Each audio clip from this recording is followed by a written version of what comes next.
अवैध कब्जा को लेकर यदि आप परेशान हैं तो आपको घबराने की ज़रूरत नहीं है, टेंशन लेने की ज़रूरत नहीं है, इसलिए कि अब नया कानून आ गया है। अवैध कब्जा अब आप आसानी से हटा सकते हैं।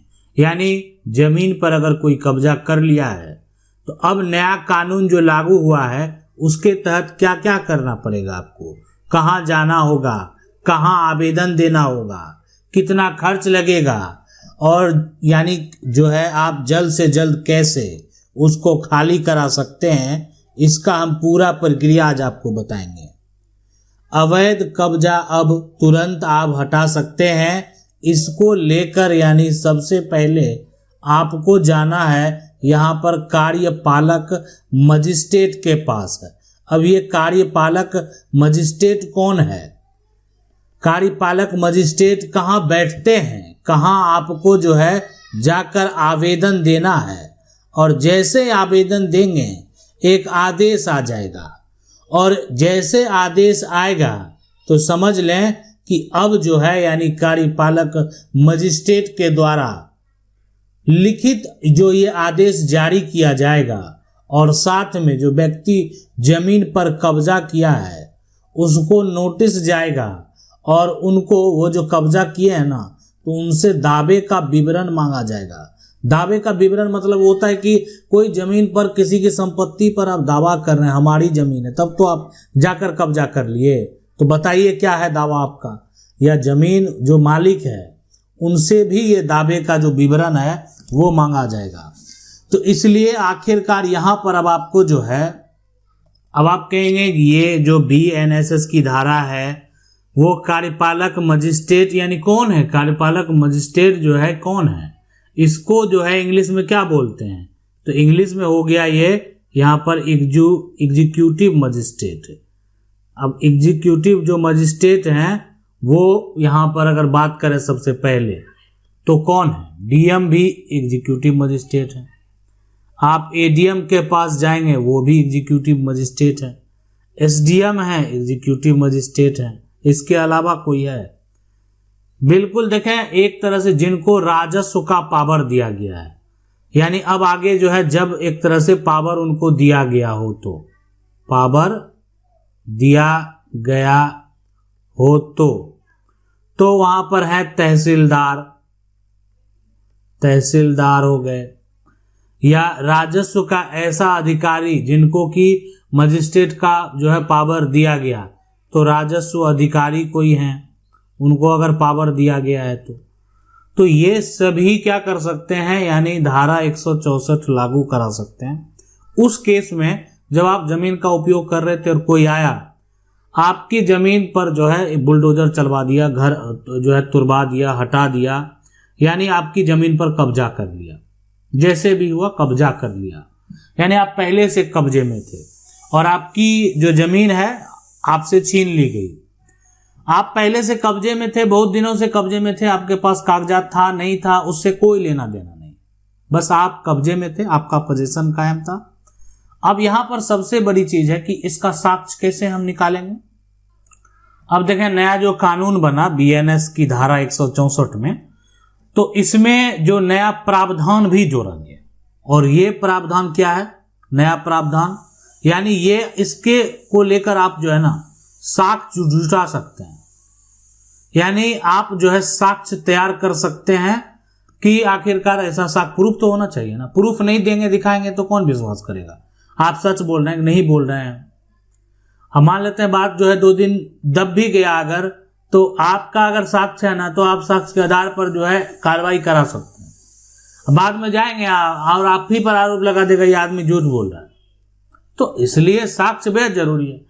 और इसलिए BNSS की धारा 164 में अगर बात करें, जो नया कानून बना उसमें एक यहाँ पर जो है नया प्रावधान आ चुका है, वो ये है कि साक्ष्य के तौर पर अगर आपके पास कोई ये ऑडियो है, साक्ष्य के तौर पर अगर आपके पास कोई यहाँ पर वीडियो है, साक्ष्य के तौर पर अगर आपके पास कोई फोटो है, सारा जो है मान्य होगा, यानी जो डिजिटल रिकॉर्ड है वो मान्य होंगे।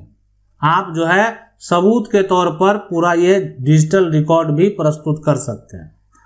ठीक है, तो ये हो गया पूरा जो एक तरह से यानी आपका साक्ष्य, इसलिए कि अगर कोई कर रहा है ना, आप नहीं रोक पा रहे, जबरन आपके घर को या बना बनाया जो भी खेत में अगर कोई झोपड़ी ही था उसको तोड़कर हटा दिया गया, तो ऐसे सिचुएशन में आपको वो साक्ष्य अगर है आपके पास, अगर प्रूफ है, तो फिर आपको घबराने की जरूरत नहीं है।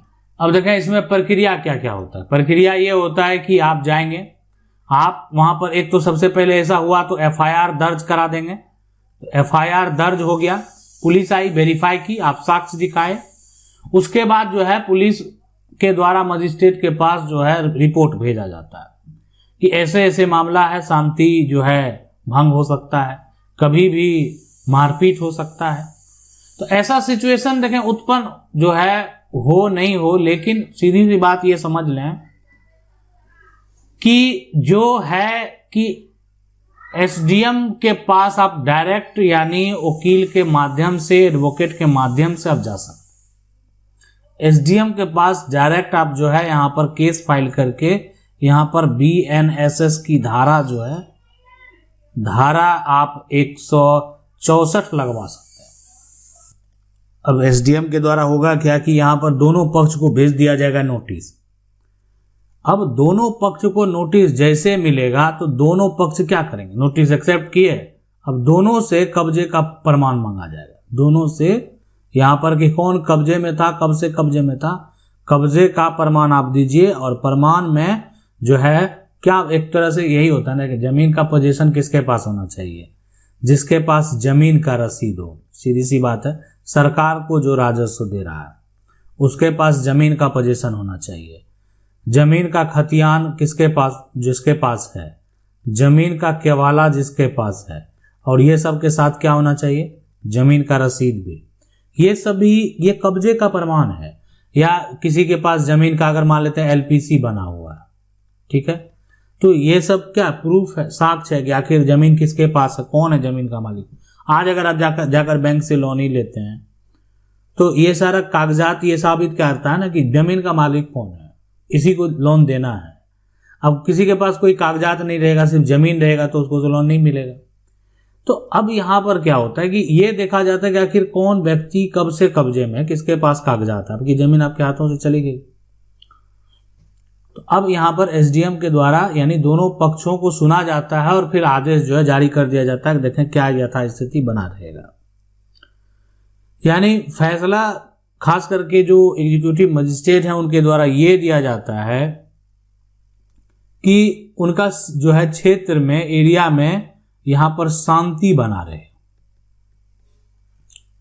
यहां पर यह सीधी सी बात है, बनाए रखना उनका काम है। और यानी का जो शांति व्यवस्था है उसके लिए वो उसी अनुसार उनका जो है जजमेंट होगा।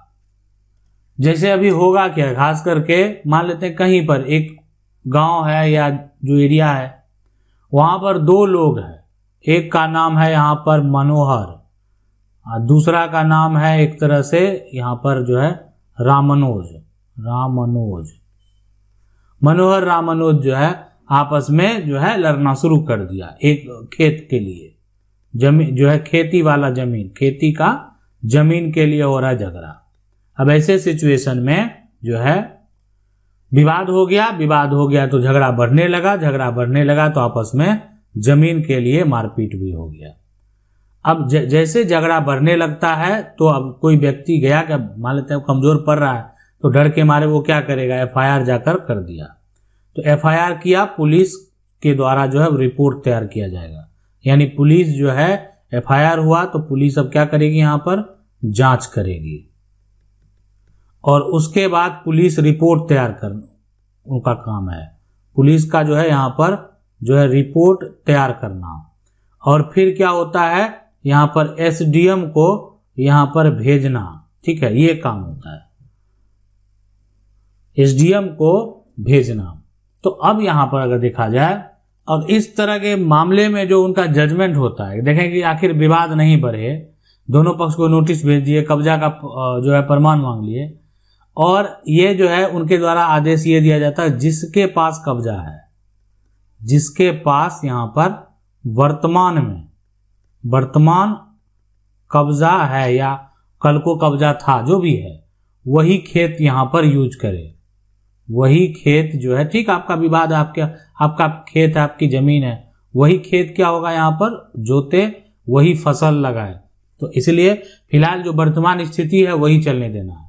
कौन जमीन का मालिक है, किसके पास जमीन का अधिकार है, ये तय करेगा यहाँ पर जो टाइटल तय करने की बात है।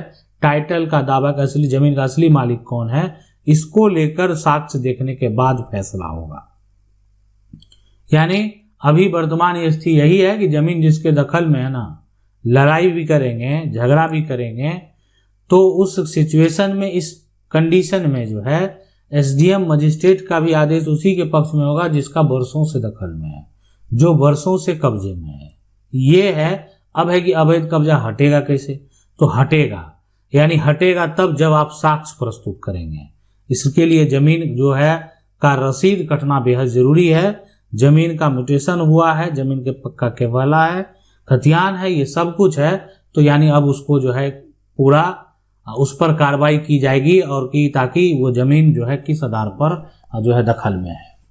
वर्तमान स्थिति जो कहता है, देखा, टाइटल तय करना मजिस्ट्रेट का काम नहीं है।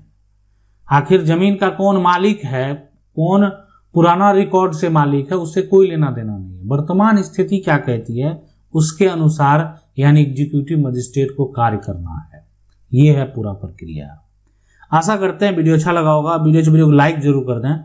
चैनल को पहली बार देख रहे हैं, सब्सक्राइब करके जो बेल आइकन है उसको जरूर दबा लें। मिलते हैं अगले वीडियो में, तब तक के लिए जय हिंद।